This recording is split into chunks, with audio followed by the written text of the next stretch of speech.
Барлықтарыңа сәлем, арнамыздың кезекті шығарылымына қош келіпсіз. Бұл біздің ең үздік оқырманымыздың пікірі. Ал қазір «Авангард арктикалық қасқырларға қарсы» фильмінің шолуын көргіңіз келсе, телефонның алдына жақсылап жайғасып алыңыз. Алда сізді небір атыстар мен нағыз достықтың куәсі боласыз. Көрмес бұрын тегін лайкқа сараңдық танытпай баса отырыңыздар. Ал ендеше алдағы уақытта бізбен бірге қызықтаңыздар. Лондон қаласында халықты Қытайдың жаңа жылын дүркіретіп тұрып тойлауда Касиуаның үйіне сыйлықтармен келген Лэй оның досы әрі жұмыстасы. Екі жігітте авангард сақтандыру ұйымына жұмыс жасайды. Касиуаның әйелімен бір ұлы бар, ал Лэй үйленбеген. Бұл уақытта қалада қызымен сөйлесіп жүрген Чин атты бай адам және оның әйелі бар еді. Оның қызы Африкада аңдармен бірге саяхаттап жүр. Ал сөйлесіп болған соң әйелі екеуіне де қандай да бір белгісіз қарақшылар шабуылдап, Чинді және де әйелін қолға түсіріп әкетеді. Ал Чин авангардтың клиенті болғандықтан Джекиге де оған шабуыл жасалғандығы жайлы хабар жетеді. Оның қолына GPS орнатылғандықтан қайда екенін бірден тауып, оның тұрған жеріне жақын жүрген екі агенті Лэй мен Касиуанға дабыл түсіп, екеуі жұмыстарына кіріседі. Тұтқынға түскен Чиннің жағдайын айтсақ, бандиттердің айтуынша, бұл Чин өте құнды ақпарат, яғни бір байдың байлығының қайда жасырғандығын жақсы біледі. Бандиттер сұрады, бірақ айтпайды. Ал әйелін өлтірем деп қорқытып еді, сәл-пәл мағлұмат бере бастайды. Бұл уақытта екі жігіт бұларды орналасқан мейрамханаға кіріп үлгереді. Екіге бөлінген бұлар іштен нағыз айқасты бастап кетеді. Мейрамхана ішіндегі Чиннің әйелі Касиуан өзі алып қашса, ал Лэй іштегілермен атысып Чинді құтқаруда. Касиуанның артынан қуған адамдармен ас үйде төбелес болып, қанша жерден қарусыз болса да оларды жеңеді. Ал Лэй болса Чинді алып екінші қабатқа көтеріліп, басқа мал қалмаған соң терезеден секіріп үлкен тәуекел жасап аман қалады. Чин бандиттерге тірде қажет болғандықтан оқ атпайды. Ал екі топта мейрамханадан шығып оларды алып кетуге келген Мияның көлігіне мінеді. Кейін Мия өзінің керемет жүргізу өнерімен де көзге түседі. Чинді ұрлағанда арктикалық қасқырлар атты бандалық топ екен. Бірақ олар жай ғана жұмсалып отырған адамдар. Ал бастық тіпті басқа адам еді. Чиннің айтуы бойынша, кезінде ол таяу шығыста Масим атты кәсіпкермен жұмыс жасаған екен. Кейін әріптесінің бандалық істермен айналысып кеткен білгеннен кейін оны ұстап береді. Ал оның байлығы сол күйі жасырылып қалады. Чин сол байлықтың қайда екенін жақсы білетін. Қазір Масим өлген, бірақ оның үлкен ұлы Омар осы байлықты қызығып, сол ақшаға қару-жарақ алмақшы. Қазір Чин қауіпсіз болғандықтан, ол оның Африкада жүрген қызын ұстап алуы мүмкін. Ал осы іспен айналысуға авангард сақшылары аттанған болатын. Чиннің қызы жайлы айтатын болсақ, оның есімі Фарида, өте ақылды әрі жануарларға өте мейірімді. Африкада жүріп оларды қорғау ісімен айналысып бастаған. Арктикалық қасқырлар болжағандай осы Фариданы ұстауға Африкаға келеді. Қызды оңай ұстау үшін осы жерде жатқа білетін әрі Фариданы ұнатпайтын аңшыны тауып онымен бірге келіседі.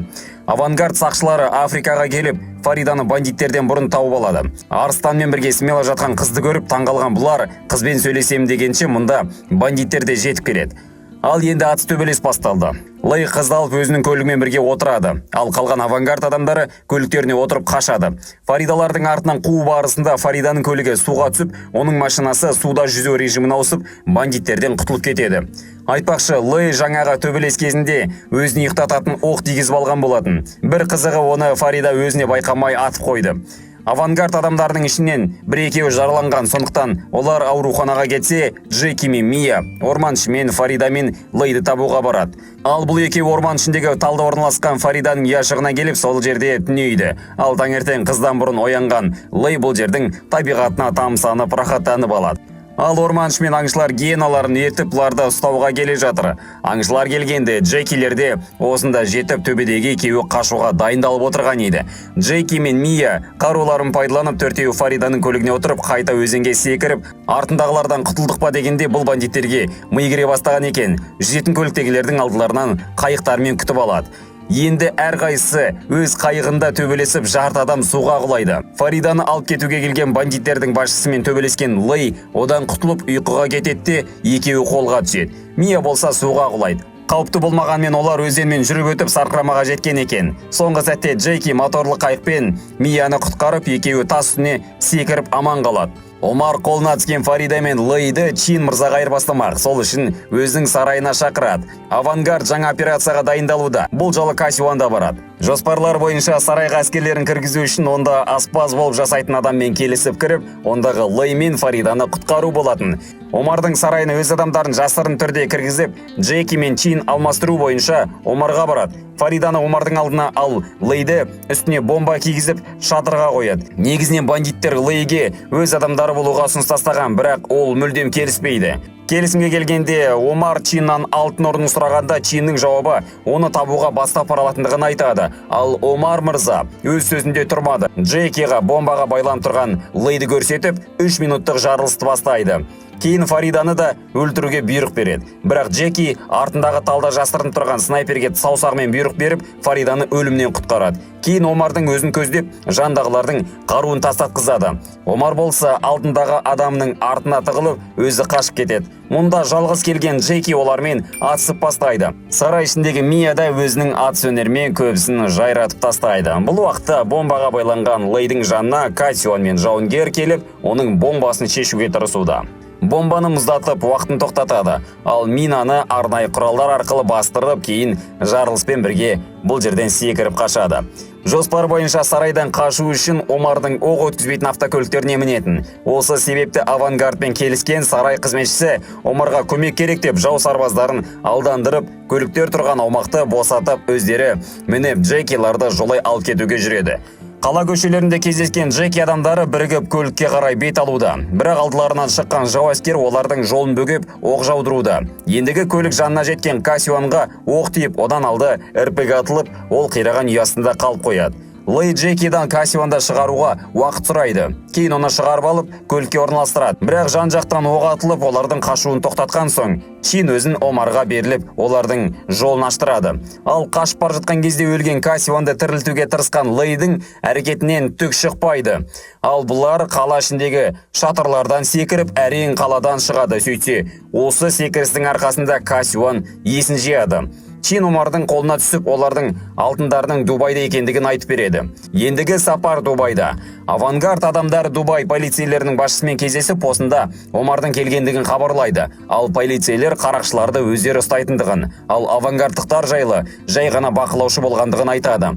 Ал басқа Мардер атты Омардың адамының телефонындағы ақпаратты қолға түсіру шаруасымен басқа тұруда. Ал Касиуанның басына бір идея келді. Мардер негізінен қызғұмар, сондықтан оның демалыс кезінде Мияны шығарып фотосессия жасау. Бірақ фотоға Миян емес, Мардерді түсіріп, ол жайлы ақпараттарды алу. Жоспар сәтті өтіп, оның фотосымен бірге біраз ақпараттар алады. Ертесі күні Омар мен оның бандит әріптестері жанына Чин дертіп, автосалондардың біріне жасырылған байлықты табады. Онда 5-6 супер автокөліктер бар. Оның үстіне алтынмен жалатылған. Олардың барлығының құны 800 миллионды құрайды. Оның үстіне ондағы бір адам Омарға дрон ұқсас атыс қаруын сыйлайды. Бұл уақытта олардың қимыл әрекеттерін полицейлер бақылап, сыртта күтіп отырған болатын. Жаңағы дрон атқыш ұшақ қала жағасындағы шу алаңына оқтарын жауғызып, бірнеше әуе ұшақтарын жарып жібереді. Бірақ мақтаған қыздың тойдағы іс жасағандай бұл дронды әскерилер ұшақтың атқан бір оғы жойып тастайды. Омар мен адамдары жиналған жерге полицейлер келеді. Ал бандиттер өздерінің супер автокөліктеріне мініп, бұл жерден астан-кестеңін шығарып шығып кетеді. Ендігі жолға шыққан оларда полиция қуып, қуаласпақ ойын басталады. Лей мен Фарида жолай қолға түскен бандиттің мінген қызыл көлігіне отырып, Омардың артынан Чинді құтқаруға асығады. Мотоциклге мінген Мия да іске кіріскен екен. Джеки мен полицей бастығына сәлемін беріп, жаңағы қызғұмар Мардердің көлігіне қарай басады. Мотоциклмен трюк жасап, көлігіне мініп, өзінің кім екенін көрсетіп, Мардерді бір таңғалдырса, кейін мойнынан қылқындырып, тоқтатып қолға түсіреді. Жолай шыққан көліктерге соқтығысқан суперкарлар өздері полицей алдында келіп тоқтауда. Ал үлкен хаммерге отырған Омар до конца дегендей жолын жайпып, алдыға қарай басып келе жатыр. Көлігімен сауда орнына бұзып кіріп келген соң, арлы-берлі жүріп, соңында төменге көлігімен аударылып құлайды. Артынша қуып жеткен Лей мен Фарида бар екендігі көліктен шыға сала Чинді ұстап, оны заложник қылып қашуға асығады. Бірақ шығар жолдың барлығын жапқан полицейлерден соң, оны ендігі ұсталатындығы бізге де белгілі болды. Артынан жеткен Лей мен Джеки Омар мен адамдардың қаруын төбелесіп тартып алады. Ал Джеки болса, Омардың арқасында көтеріп акулаға толы бассейнге лақтырады. Чин де қызмен бірге қауышады. Әрине осылайша фильмде соңына таяп барлық әріптестер жиналып, осы жеңісті бірге тойлайды. Лей болса Фаридамен бірге болады. Осылайша бүгінгі боевик фильм соңына дейін жетті. Келесіде кездескенше аман сау болайық.